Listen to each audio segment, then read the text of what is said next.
Hello, my name is Judy Wolter, and I'm the grandmother of a 10-year-old. I'm currently 76, so figure it, I'll be in my 80s with a teenager and also in my 80s when I have to pay for her college. She's been with me since she was 2. Okay.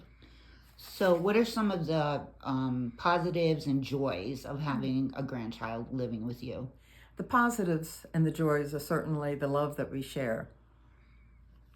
And can you give me like 3 things that you feel that you need now to support you and or your grandchild?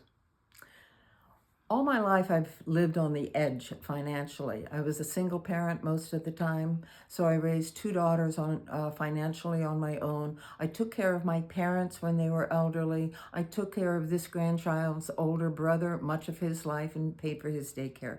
I had very little savings when she came, and I was still working part-time.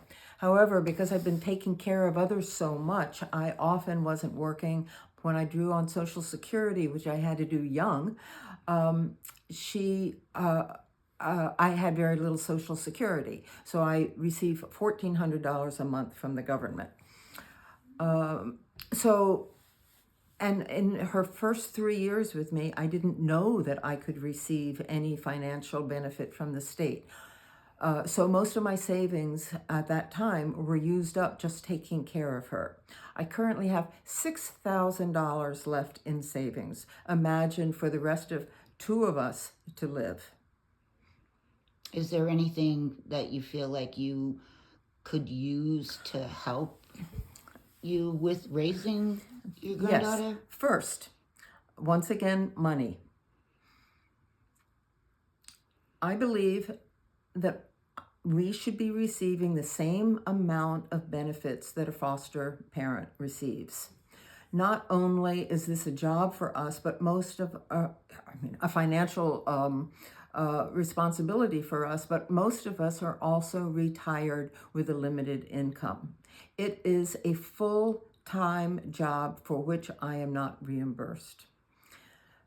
I also receive, I believe, $20 a month in food stamps, which is basically nothing. It gets me on some lists. So one is money. The second would be respite. At 76, more of my life is being taken up, taking care of my own body so that I can live to see my granddaughter grow up. There have been times where I have been very ill, and she is very afraid of my dying, and there is nobody else to take care of her. If I were in the hospital, if I need a hip replacement, if I get recurrence of other diseases. So some respite care, knowing that she would be safe while I am receiving medical care would be great. Another area is, were I to die, which will happen sometime in her life, hopefully not until she's basically grown up, I need some legal reassurance that she will not be returned to her mother or father, who are both addicts and criminals and mentally ill and cannot be a responsible parent. I need that reassurance.